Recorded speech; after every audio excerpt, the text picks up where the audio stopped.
Hello guys, welcome back to my channel. আসসালামু আলাইকুম। আশা করি সবাই ভালো আছেন। আমরা সিলেট জাফলং এসে পৌঁছায় গেছি। আমরা এখান থেকে মামু বাজার হয়ে জাফলং চা বাগান এসেছি, চা বাগান ঘুরে দেখার জন্য। এই যে আমরা এখন চা বাগানে এসে অটো থেকে নেমেছি। আমরা হেঁটে হেঁটে ভিতরের দিকে যাচ্ছি এখন চা বাগান দেখার জন্য, পরিদর্শন করার জন্য। এখানে আমার ভাইস্তা, আমার দোকানের স্টাফ এবং এই দোকানের আরেকটা ছেলে কাজের, আমার ভাই, ছোটো ভাইয়ের মতোই। আর সামনে আছে আমার এক বড় ভাই, তার ওয়াইফ, তার বাচ্চা কাচ্চা। এইটা আমার ভাতিজা। তো আমার ভাতিজা খুব খুশি, কারণ ও এত দূরে কখনো জার্নি করে যায় নাই। তো যাইয়া খুব আনন্দ করতেছে। আমার দোকানের স্টাফ গাড়িতে নেমে বলে, ভাই চা বাগান, চা কই? তো অত ছোটো মানুষ কখনো দেখে নাই চা গাছ। তো পরে আমাকে বলতেছে, ভাই চা কই? পরে আমি ওকে বললাম এই যে এটাই চা। পরে ওকে বলার পর বললো যে এটা চা কীভাবে হয়, এটা গাছ। পরে আমি ওকে এটা চা কীভাবে হয়, তৈরি করে, সেটা প্রসেসিং ওকে বললাম, আমি বলবো আর কি। তো আমার কথা যদি কোনো ভুলভ্রান্তি হয়ে থাকে বা কোনো প্রবলেম হয়ে থাকে, সবাই আমাকে ক্ষমা দৃষ্টিতে দেখবেন। কারণ আমি নতুন, ভুলভ্রান্তি হতেই পারে, কথা গুছায় নাও বলতে পারি। তো সবাই আমাকে ক্ষমা দৃষ্টিতে দেখবেন। আর আমার চ্যানেলটাকে সবাই লাইক, কমেন্ট এবং শেয়ার করে সাবস্ক্রাইব করে দিয়ে আমার পাশে থাকবেন। এই যে আমি এখন চা বাগানের গাছের কাছে আসলাম। আয়সা এই যে এটা পাতা ছিঁড়ে ওদেরকে বুঝাইতেছি যে এখান থেকে 3টা পাতা ছিঁড়তে হয়। ছিঁড়ে এটা প্রচুরভাবে শুকানো হয়।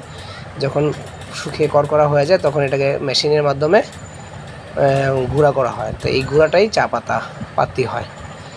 এটা ওদেরকে আমি ছিঁড়ে দেখাইয়া বুঝাইয়া বলতেছি। বলার পর এখন আমরা আবার চা বাগানের আরও ভিতরের দিকে যাব। সুন্দর সুন্দর জায়গা আছে ওইটা দেখার জন্য।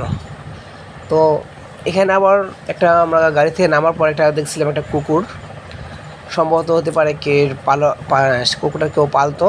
কুকুরটা দেখতে খুব সুন্দর। তো আমরা এখান থেকে যখন নাকি চা বাগানের এখান থেকে ঢুকতেছিলাম, তখন আমরা দেখে আসছি, কিন্তু কুকুরটা আমাদের পিছিয়ে পিছিয়ে এসে পড়েছে, আমরা খেয়াল করি নাই। এই দেখেন, কুকুরটা আমার পিছিয়ে পিছিয়ে এসে পড়েছে।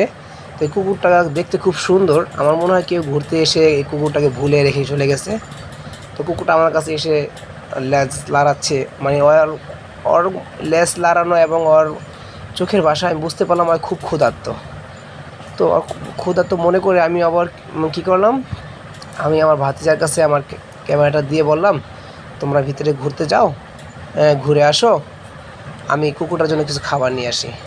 তো আমি এই চা বাগান থেকে আবার হাঁটতে হাঁটতে চলে গেলাম হইলো মামা বাজার। এই মামা বাজার যাইয়া সকালবেলা দেখি কোনো দোকানপাট খোলা নাই। পরে একটা চার দোকান খোলা পাইলাম।